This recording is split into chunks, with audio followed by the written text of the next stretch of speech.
Bapak Ibu Saudara yang diberkati Tuhan, selamat pagi. Shalom. Kalau pertanyaan ditanyakan bagi Bapak Ibu Saudara dan saya, kita semua saat ini, enak tidak kalau hidup bersama tapi ada dalam konflik? Ya, tidak enak. Kalau bersama tapi hidup dalam konflik, apa enaknya? Tidak enak. Segala sesuatu terbatas. Bayangkan jika dalam keluarga, bahkan dalam persekutuan bergereja, terjadi perseteruan antara sesama anggota jemaat, antara majelis dengan majelis, antara pelayan dengan umat. Apa jadinya persekutuan itu? Ya, tidak enak. Dan sudah pasti tidak akan pernah diberkati. Bapak Ibu Saudaraku yang terkasih dalam Tuhan kita Yesus Kristus, bacaan Yesaya 12 ayat 1 sampai 6 dengan subtema berkat kehidupan atas kerukunan, mau mengingatkan Bapak Ibu Saudara dan saya bahwa yang namanya konflik, yang namanya perseteruan tidak mendatangkan sukacita dan damai sejahtera.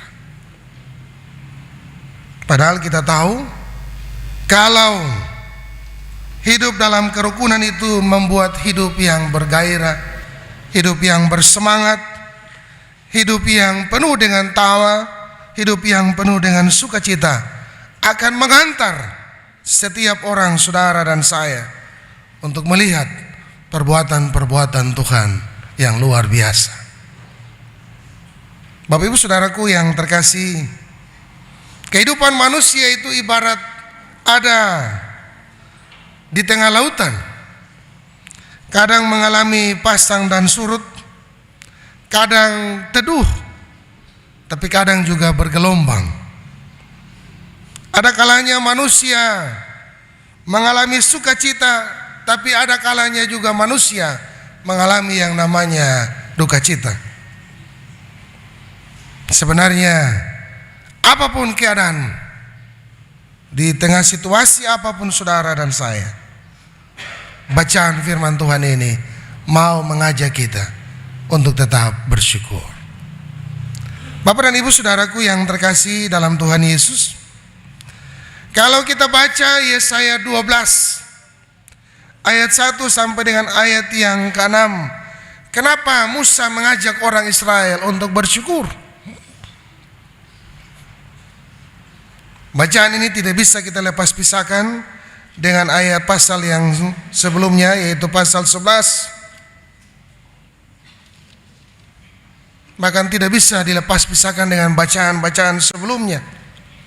Kalau kita baca Alkitab ini, bagian Yesaya, kita akan temukan di sana betapa besar pertolongan, betapa besar kuasa Tuhan yang boleh mengantar bangsa Israel untuk tiba pada yang namanya kedamaian. Tapi sejarah mencatat dalam Alkitab, orang Israel itu orang yang keras tengkuk, bangsa yang keras tengkuk, padahal umat pilihan Allah. Akibatnya Israel diizinkan oleh Tuhan Allah untuk mengalami masa sulit, supaya mereka dibentuk, supaya mereka dididik bahwa akulah Tuhan Allahmu, tidak boleh engkau sujud menyembah kepada Allah lain. Tapi apa yang terjadi Bapak Ibu? Bangsa Israel lebih memilih yang menyenangkan hati mereka, yang menyenangkan telinga mereka. Itu pun terjadi dalam kehidupan bergereja kita saat ini. Kalau kita sudah tidak senang dengan orang, yang terjadi kita buat seperti itu. Kita tidak mau datang ke gereja, ada orang itu di gereja. Kita tidak mau pergi bersekutu, memuji, memuliakan Tuhan, sebab di sana tidak ada sukacita. Apa yang harus kita buat? Bukan kita, tapi semua harus mengalami perubahan. Bapak dan Ibu Saudara yang diberkati Tuhan, terkait dengan apa yang dituliskan dalam kitab Yesaya 12 ayat 1 sampai 6, menuliskan tentang pengalaman iman kepada Allah untuk tetap selalu menghayati rasa syukur akan kebaikan Allah di tengah situasi apapun. Saudara dan saya, kita semua diajak untuk merenung tentang bagaimana dengan Bapak Ibu Saudara dan saya. Bapak Ibu Saudaraku,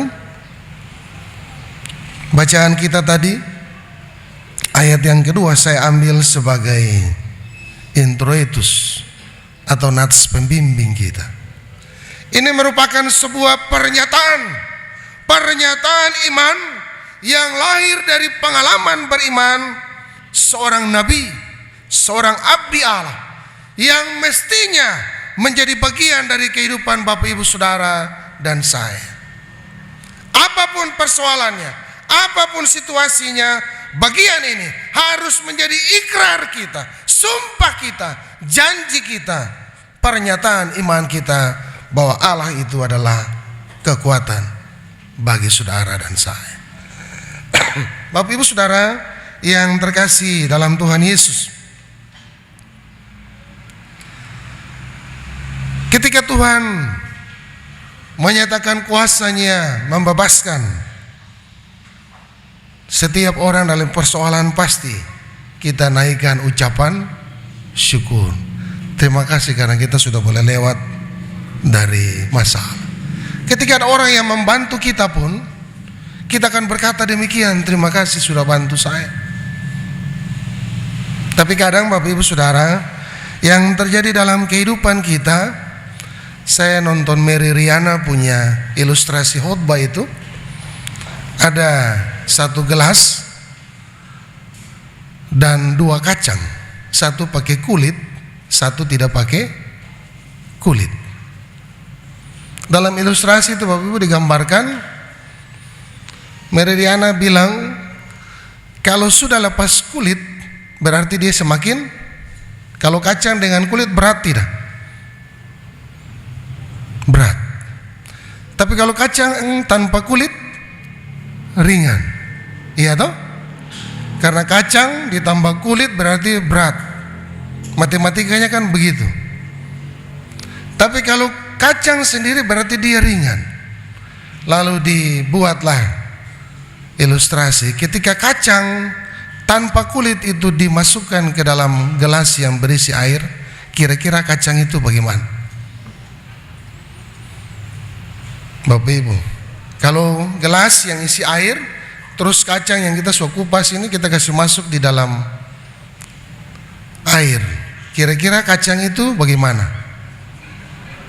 Ya, tenggelam. Lalu kalau kacang yang ada kulit dimasukkan dalam air, kira-kira apa yang terjadi? Ya, terapung. Nanti Bapak Ibu pulang praktek, buka kacang, kasih masuk, tenggelam tidak? Dengan kulit taruh di air, tenggelam tidak? Ternyata Bapak Ibu, apa yang Bapak Ibu bilang itu benar.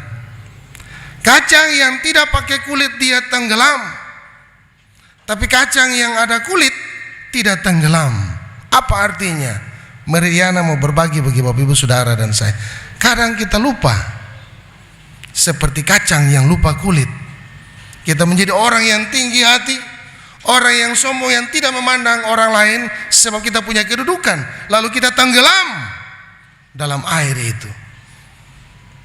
Bapak dan Ibu Saudaraku yang terkasih dalam Tuhan Yesus, ilustrasi-ilustrasi ini mau mengingatkan setiap orang percaya, termasuk Bapak Ibu Saudara dan saya.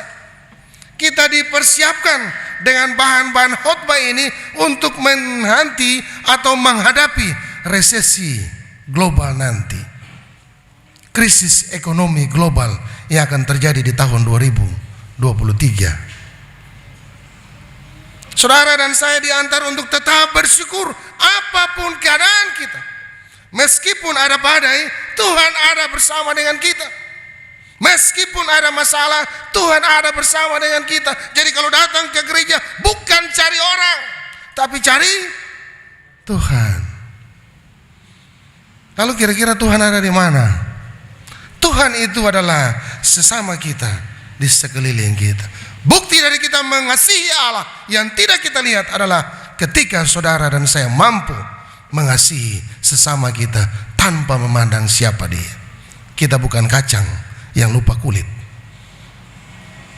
Bapak Ibu Saudara yang terkasih dalam Tuhan kita Yesus Kristus, bacaan Alkitab kita saat ini berisi lebih banyak pernyataan tentang tabiat, tentang keagungan dan kekudusan Allah daripada nubuat-nubuat di kitab-kitab perjanjian lama yang lain. Allah yang diperlihatkan oleh Yesaya adalah Allah yang kudus, Allah yang maha kuasa, yang akan menghakimi setiap perbuatan dosa yang dilakukan oleh saudara dan saya. Bapak Ibu Saudaraku yang terkasih dalam Tuhan Yesus, kadang kita diperhadapkan dengan situasi yang sulit, difitnah, dihina orang, diejek, disudutkan. Kita menjadi orang yang minder. Tapi tahukah ada maksud atau tidak? Ya. Jangan lalu kita menyalahkan orang karena mereka berbuat tidak adil untuk kita. Bapak Ibu masih ingat Ayub? Ayub seorang abdi Allah yang tidak pernah melakukan kesalahan, tapi dia harus menanggung semua siksaan itu untuk dirinya. Sama dengan Bapak Ibu Saudara dan saya, kalau kita merasa tidak pernah melakukan kesalahan, jalanilah itu. Sebab itu bagian dari proses pembentukan Allah, pembentukan karakter kita menjadi pribadi yang lebih dewasa kepada Tuhan Allah, menjadi pribadi-pribadi yang siap dibentuk, yang siap dibuat sesuai dengan kehendak Tuhan, bagaikan bejana yang siap dibentuk. Itulah Bapak Ibu Saudara dan saya. Seorang yang membuat bejana, dia akan membuat bejana itu yang terbaik, supaya ketika dijual nilainya tinggi. Nah, kalau kita yang tidak mengalami pasang surutnya gelombang kehidupan, bagaimana kualitas hidup Bapak Ibu Saudara dan saya? Saya teringat dengan apa yang disampaikan oleh pimpinan lembaga. Jadi orang Kristen itu harus orang Kristen yang berkualitas, jangan standar. Jangan hanya Kristen KTP, tapi Kristen yang punya kualitas iman. Dan buktikan itu dalam kehidupan beriman. Kalau saudara bilang, saya bilang, kita semua bilang, saya orang Kristen, maka buktikan bahwa kita benar orang Kristen. Bapak Ibu Saudara yang terkasih dalam Tuhan kita Yesus Kristus,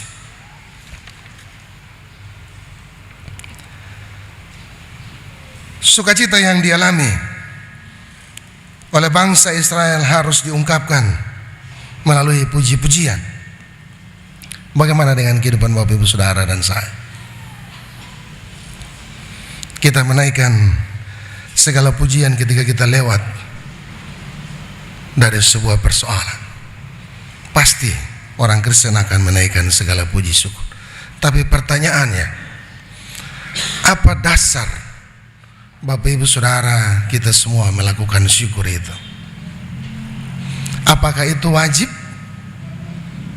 Atau itu lahir dari hati kita bahwa kita mengakui semua ini atas izin dan perkenan Tuhan, atas kasih dan setia Tuhan, maka kita bisa ada di hari.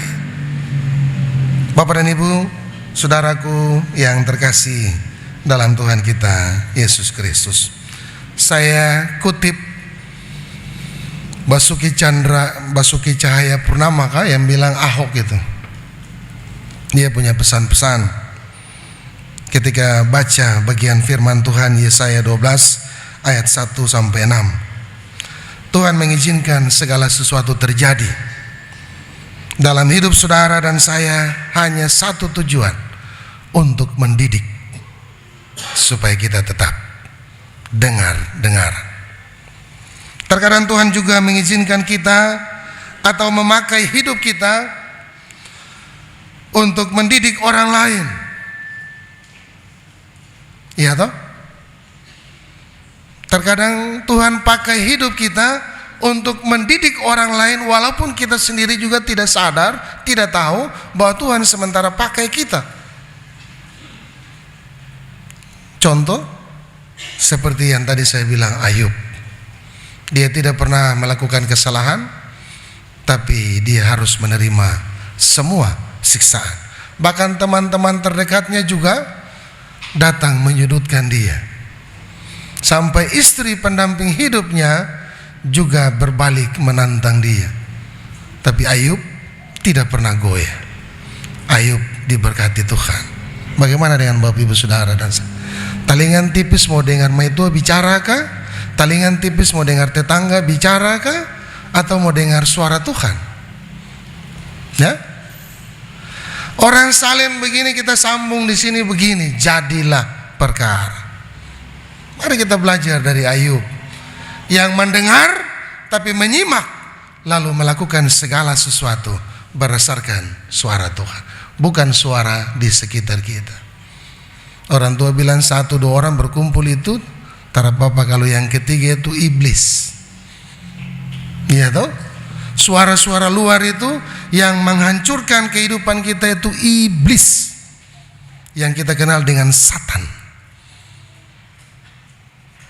Bapak Ibu Saudara yang terkasih dalam Tuhan Yesus, maka Ahok mau bilang dalam cuplikan maksud Tuhan dalam Yesaya 6 ayat 1 sampai ayat Yesaya 12 ayat 1 sampai 6 dikatakan, jaga hati untuk tetap bersyukur kepada Tuhan. Tuhan berjanji untuk memberi sukacita bagi orang yang bersyukur. Tapi jangan kita lupa bahwa dalam kehidupan iman percaya kita, di tengah situasi yang saat ini kita hadapi, tetap bersyukur, mengekspresikan rasa syukur itu dalam berbagai bentuk, yaitu dengan mengasihi sesama tanpa memandang siapa dia. Bapak dan Ibu Saudara yang terkasih dalam Tuhan Yesus, kita telah berada di penghujung pelayanan tahun 2022. Kita akan memasuki masa-masa Adventus Tuhan, masa-masa penantian Tuhan. Maka lewat bacaan firman Tuhan saat ini mau mengingatkan kehidupan setiap Bapak Ibu Saudara dan saya. Mari kita tinggalkan semua kehidupan kita yang tidak membawa sukacita dan damai. Kita berubah lewat hati kita.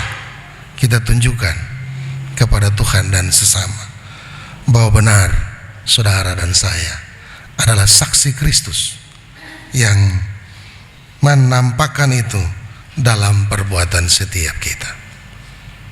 Kalau kita hidup rukun dan damai, maka pasti ada berkat Tuhan. Iya kan? Tapi kalau tidak, masuk di gereja saja lain tar suara-suara lain.